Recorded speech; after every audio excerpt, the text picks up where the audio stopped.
This meal's for people who have our back, my dad said while toasting my brother, whom I financed a car for.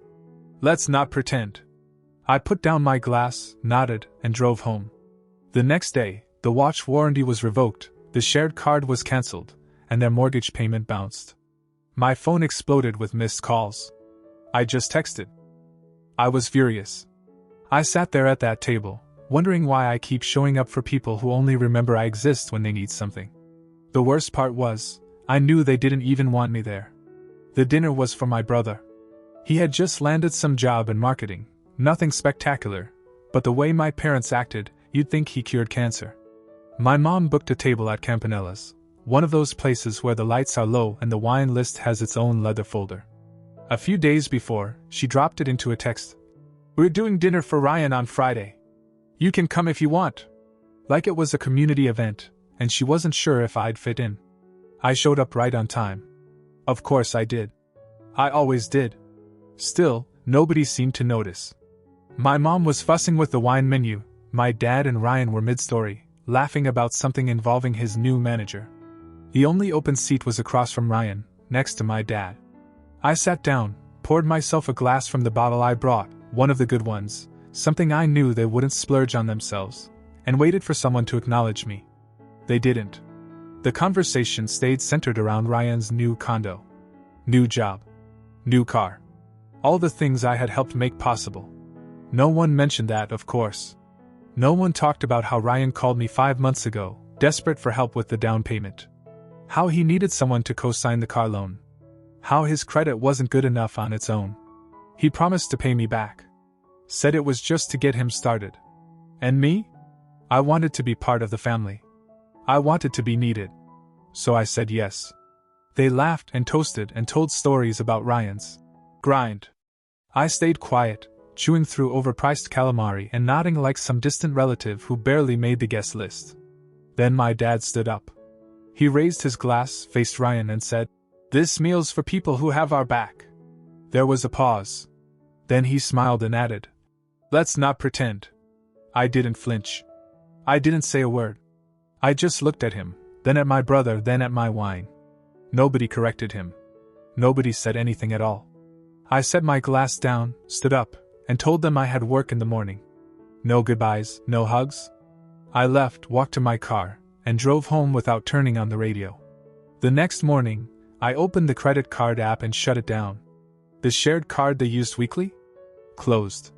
I went to the warranty site for my dad's watch, canceled the service I'd paid for. Then I logged into the bank portal and halted the mortgage payment that came out of my account every month. That house? It was technically under my name. My credit. My risk. They knew it. They just didn't talk about it. By mid-morning, the calls started. 3 from my mom, frantic voicemails asking if something was wrong. 2 from my dad.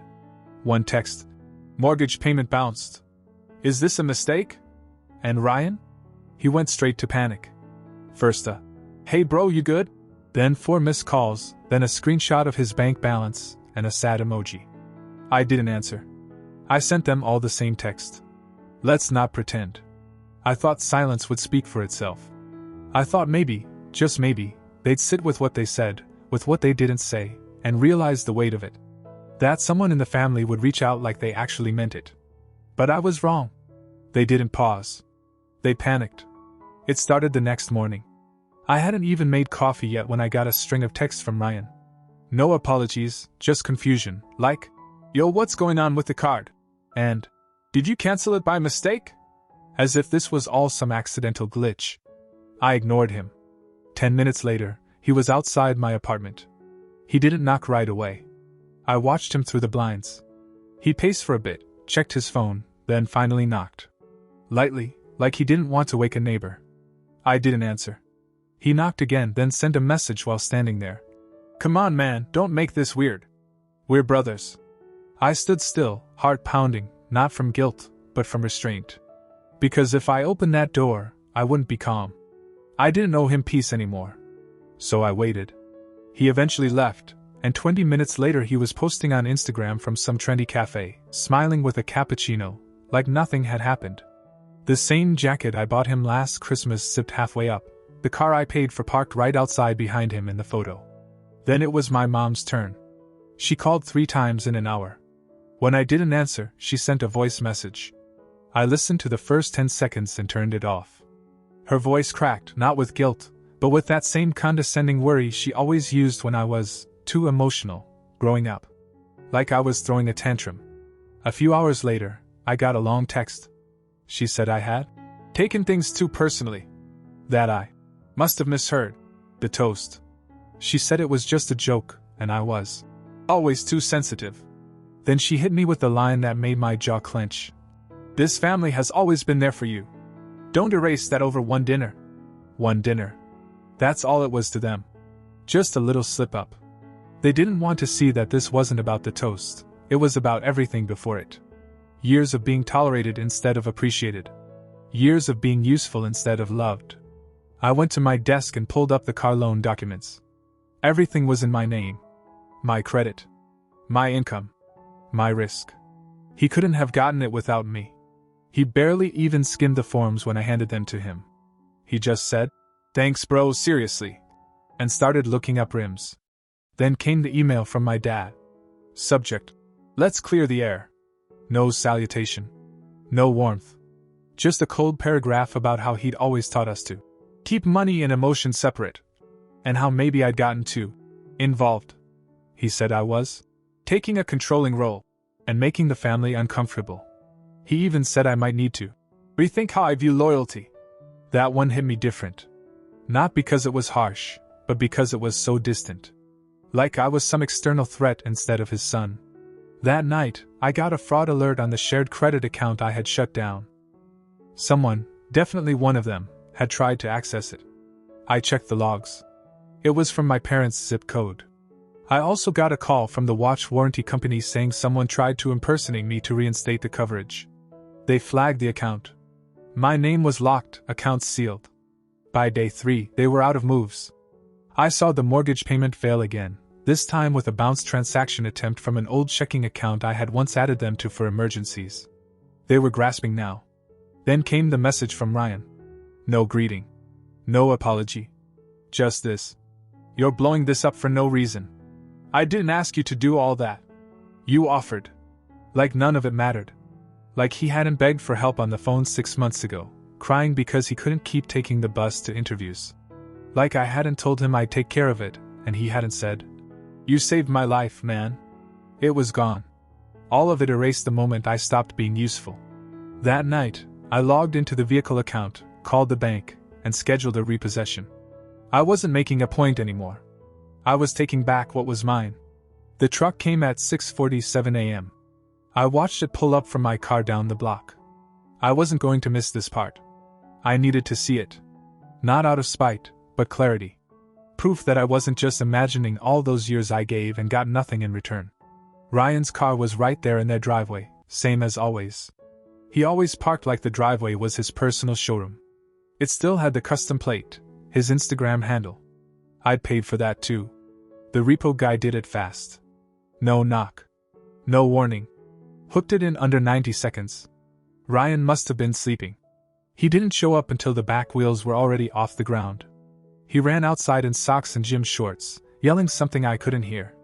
The driver just handed him a paper and got back in the truck. Ryan threw it on the grass.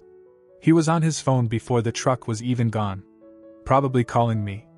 I didn't answer. That afternoon, the text started again. He wasn't angry, not at first. He went straight for guilt. Told me I embarrassed him. Said he had a date that night, and now he had to explain why he was taking the bus. Told me people in the neighborhood saw the truck and asked questions. I let him text. Then my mom called again. She left a voicemail this time. She didn't ask if I was okay. She didn't apologize. She just said, "Whatever point you're trying to make, Robert, you've made it.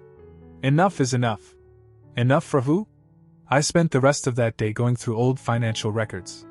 Not because I needed to, but because I wanted to remember how much I had done. All the things they'd conveniently forgotten. I found the lease I'd co-signed on for Ryan back in 2019.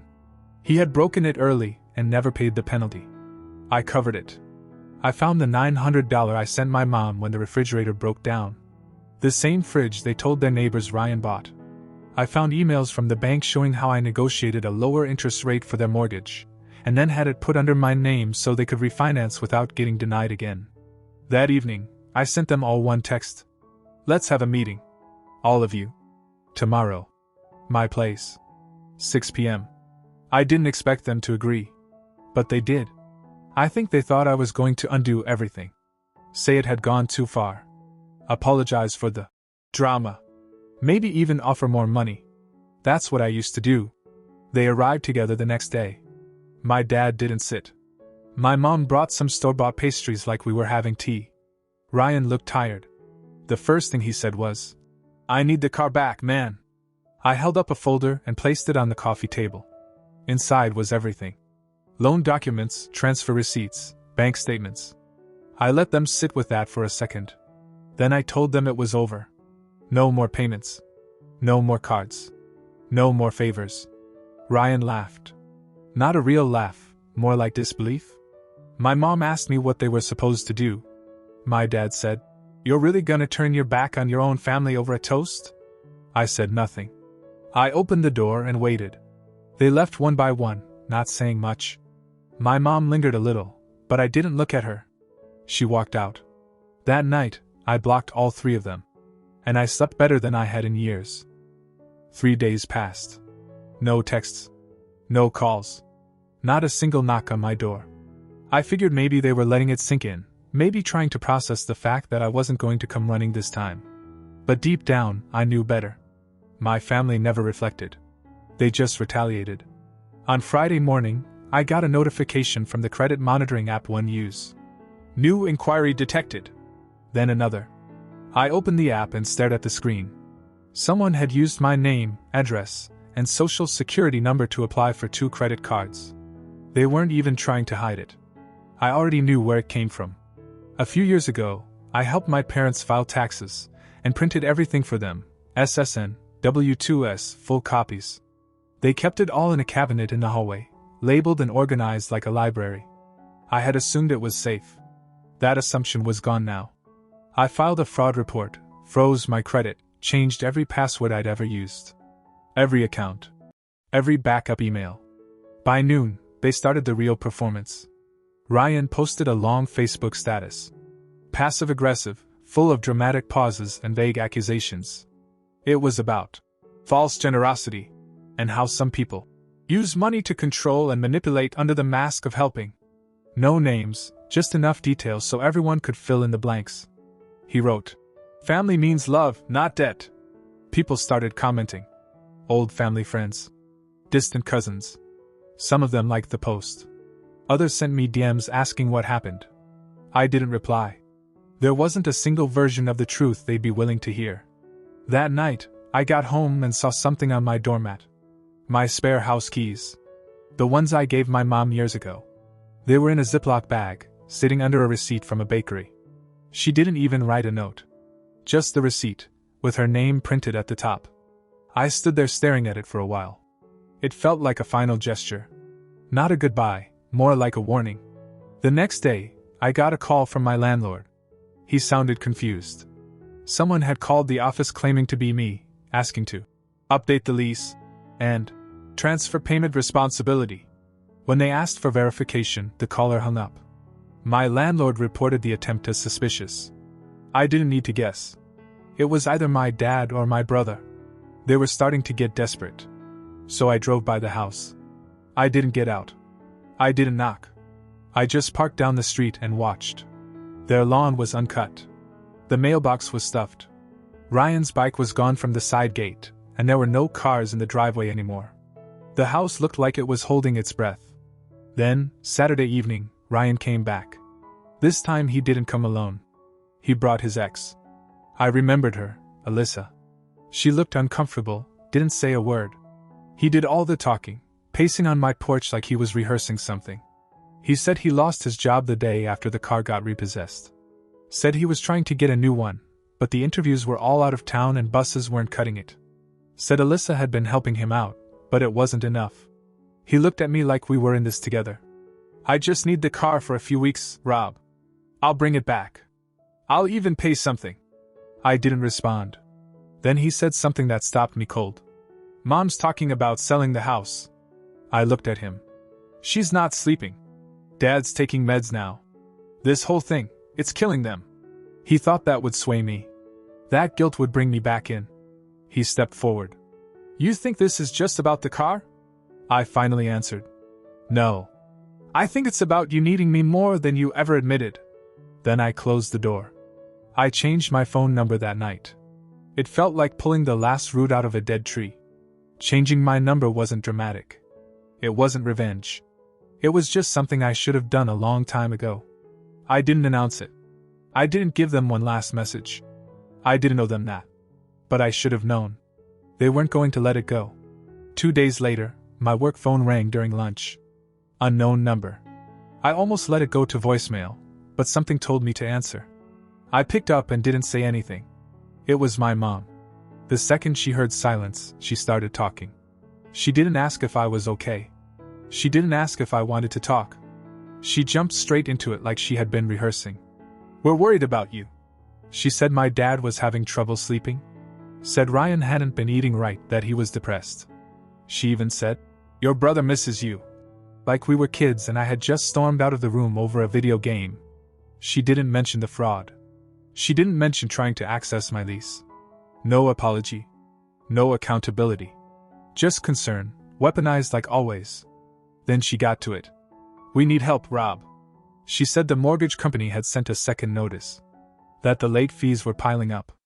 That their budget was stretched thin.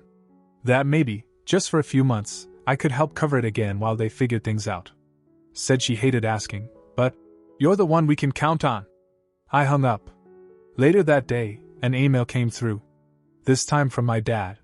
He said he was trying to give me space, but was reaching out as a father who still believes in his son. The tone was calm. Professional, even. He said the toast had been misinterpreted, that I took it the wrong way. He said it was meant to be a light moment, something to celebrate Ryan's win. Then came the second half, the real reason he wrote. They'd missed 2 mortgage payments. The bank had sent a final warning. The house was at risk. He said they were considering all options, but maybe it didn't have to come to that. Maybe I could reinstate the auto payments. Maybe we could get back to how things were. He signed it. With love, Dad. Not a single word about the years I had propped them up. Not a word about what I gave, or what they took. The next day, a letter showed up in my mailbox. Handwritten. I recognized my mom's cursive before I even opened it. She wrote about when I was little. About my Halloween costumes, about bedtime stories, about how I used to fall asleep on her shoulder during road trips. She said she missed that version of me. Said I used to be thoughtful, gentle, that I had hardened. Then she shifted slowly into guilt. Said she and Dad were getting older. That they didn't have a plan. That they never expected this much distance between us. Then came the line that stuck with me. Don't let your pride destroy what's left of our family. Left? I stared at those words for a long time. Then I got a text from an old friend from college. Someone I hadn't heard from in a while. He sent me a screenshot. It was from Ryan. Ryan had messaged him asking if he could talk some sense into me. Said I was spiraling. Said he was worried I was going to cut everyone off forever over a misunderstanding. Told him I probably regretted everything and just needed a nudge to come back. Like I was the one who had done something wrong. That's when I made my final decision.